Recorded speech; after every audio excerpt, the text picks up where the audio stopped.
మనం చిరంజీవి గారి గురించి చెప్పుకునే బదులు అసలు ఫస్ట్ ఎక్స్ప్రెస్ హరి యొక్క జర్నీ ఎలా స్టార్ట్ అయింది? సో ఇక్కడ నేను బ్యాక్గ్రౌండ్ ఎవరు లేరు, మనం స్టాండప్ కమెడియన్కి ఆడిషన్స్గా వచ్చాను నేను.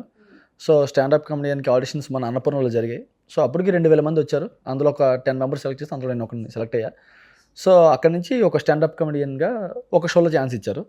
ఆ షో సూపర్ హిట్ అయింది. ఆ తర్వాత ఒక ఎపిసోడ్, ఆ తర్వాత 2 ఎపిసోడ్లు, ఆ తర్వాత 4 ఎపిసోడ్లు, ఆ తర్వాత అలాగా స్టెప్ బై స్టెప్ ఎదుగుతూ ఆ ప్రాసెస్లోనే స్టాండప్ కమెడీ నుంచి రైటర్ నుంచి యాక్టర్ అయ్యా. ఇప్పుడు టీవీ షోస్లో కొంచెం బిజీగా ఉన్నాను. కొంచెం ఏం కాదు, ఎక్కువే బిజీగా ఉన్నారు, చూస్తూనే ఉంటాను నేను మీ షోస్. బట్ నైస్, అంటే ఒక సపరేట్ వేలో మంచిగా ఎంటర్టైన్ చేస్తారు మీరు. ఓకే, సో మీరు చిరంజీవి గారికి బేసిక్గా అభిమాని అన్నారు. చిరంజీవి గారికి అభిమాని కాని వాళ్ళు ఎవరు ఉంటారు? ఇండస్ట్రీకి వచ్చిన ఎంతో మంది ఆయన ఇన్స్పిరేషన్ తీసుకొని వచ్చిన వాళ్ళే. మేము పుట్టక ముందు నుంచి ఆయన సినిమాలు తీస్తున్నారు, ఆయన సినిమాలు ఎంతో మందికి ఇన్స్పిరేషన్. సో ఇప్పుడు ఈ రోజు ఇండస్ట్రీలో సగం మంది ఉన్నారంటే సగం మంది పైగా ఆయనకి ఇన్స్పిరేషన్, చిరంజీవి గారి పేరు ఇన్స్పిరేషన్ తీసుకొని వచ్చిన వాళ్ళే. ఏ సినిమాతో మీరు ఆయన ఫ్యాన్గా మారారు?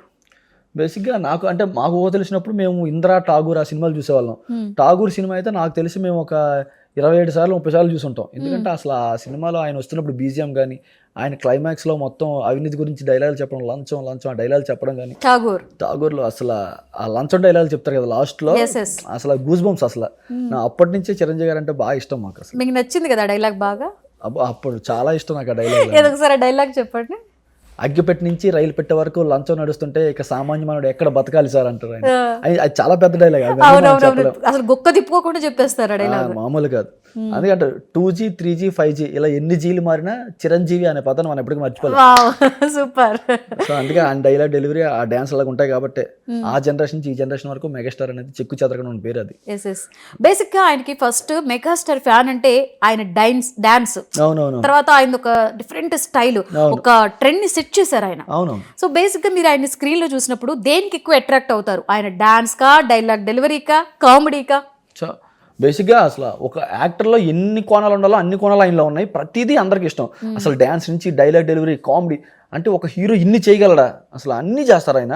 ఇది పర్టికులర్గా ఇష్టం అంటే మనం చెప్పలేం. ఇప్పుడు మనకి ఏ దేవుడు ఇష్టం అంటే ఏం చెప్తాం? అందరూ దేవుళ్ళే. అలాగా చిరంజీవిలో ఏమి ఇష్టం అంటే ఏం చెప్పగలం? ఆయన అన్ని కరెక్ట్గా చేస్తారు కాబట్టి ఆయన ఈరోజు మెగాస్టార్ అయ్యారు. బేసిక్గా మాకు బాగా ఇష్టం ఏంటంటే చిరంజీవి గారి డ్యాన్స్, డైలాగ్ డెలివరీ నాకు చాలా బాగా ఇష్టం. అసలు ఆ ఇంద్ర స్టెప్ ఆయన వేసినప్పుడు మేము ఇంట్లో కూర్చొని ఎన్నిసార్లు ప్రాక్టీస్ చేసాము ఆ ఇంద్ర స్టెప్. ఓకే. సో నాకు అందుకే మెగాస్టార్ గారు అంటే చాలా ఇష్టం. ఓకే.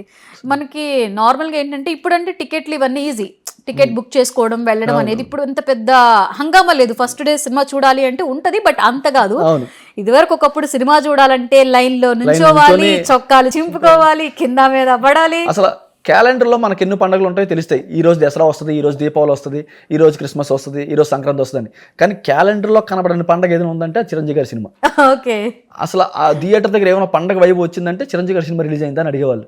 ఎందుకంటే ఆయన కోసం వేసిన వేయలలో, ఆయన కటౌట్ వేసిన పూల మాలలు, ఆయన డైలాగ్ చెప్తే చింపుకున్న చొక్కాలు, ఆయన డాన్స్ కొట్టిన చప్పట్లు, ఆయన సినిమాలో హిట్ అయితే కొట్టిన డప్పులు, పేల్చిన టపాసులు, ఇలా ఒకటా రెండా? అసలు సినిమాకి పండగ వైభవాన్ని తీసుకొచ్చిన వ్యక్తి చిరంజీవి గారు. మీరు ఎప్పుడైనా సిచ్యువేషన్ ఏమైనా గుర్తుందా? ఏ సినిమాకి వెళ్ళి అలా చొక్కాలు చింపుకున్న సిచ్యువేషన్ గానీ? మేము చిన్నప్పుడు హాస్టల్లో ఉండేవాళ్ళం. ఓకే. 5th to 10th నేను హాస్టల్ చదువుకునేవాడిని. ఆ టైంలో శంకర్దాస్ జిందాబాద్ సినిమా రిలీజ్ అయింది. అర్ధరాత్రి గోడ దూకి మరి శంకర్దాస్ జిందాబాద్ సినిమా సెకండ్ షో చూసి వచ్చి దొరికిపోయి తన్నులు తిన్న రోజులు కూడా ఉన్నాయి. చిరంజీవి గారి కోసం తన్నులు తిన్నా పర్లేదురా అని. అలా శంకర్దాస్ జిందాబాద్ సినిమా మేము గోడ దూకి వెళ్ళి చూసి వచ్చాము. అది సెకండ్ అంటే తర్వాత తన్నులు తిన్నామా, ఇంట్లో తిట్లు తిన్నామా అనేది కథం. ఫస్ట్ ఆఫ్ ఆల్ సినిమా చూసావా లేదా? చూసేయాలంతే. ఆ తర్వాత తన్నులు తిన్నా పర్వాలే. అన్ని సినిమాలు చూసారా బాస్వి?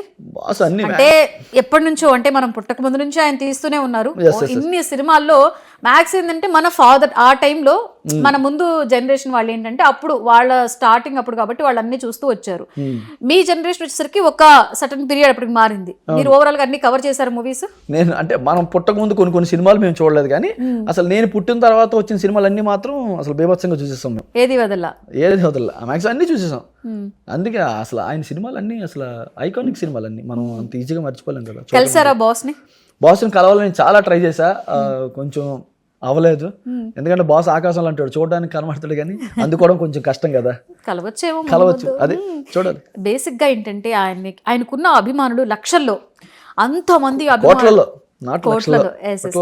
ఆయన్ని కలవాలని తాపత్రయపడే వాళ్ళు చాలా మంది ఉంటారు. సో అట్లా టైం రావాలి దేనికైనా కూడా. నిజంగా టైం రావాలి అంతే. ఏదైనా జరగాలంటే టైం రావాలంటారు కదా. ఖచ్చితంగా ఆయన కలుద్దాం, ఖచ్చితంగా కలుస్తా. కలవడం అయితే ఆయనతో- పక్కా. ఖచ్చితంగా ఆయనతో ఫోటో తీసుకొని కొన్నిసార్లు కలవడం లేట్ అవ్వచ్చు, కానీ కలవడం మాత్రం పక్కా. అబ్బా రైమింగ్ సూపర్. అంటే ఎప్పుడు దూరం నుంచి అయినా చూడడం జరిగిందా? దూరం నుంచి చూడడం జరిగింది. అప్పుడు మా అన్నపూర్ణ స్టూడియోస్లో మేము షూటింగ్ జరుగుతున్నప్పుడు ఒకసారి వచ్చారు. ఖైదీ 150లో రత్తాలు రత్తాలు పాట రత్తాలు అక్కడే రత్తాలు కదా. సాంగ్ అయింది.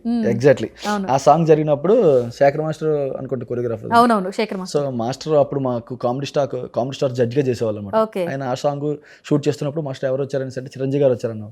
అప్పుడు దూరం నుంచి చూసాం అంతే. ఆయన ఇంకా మళ్ళీ దగ్గరగా వెళ్ళి కలిసే టైం రాలేదు. కలిసే టైం రాలేదు. ఆయన అప్పుడు బిజీగా ఉన్నారు, మనం వెళ్ళి డిస్టర్బ్ చేయడం కరెక్ట్ కాదని చెప్పి వెళ్ళలేదు అంతే.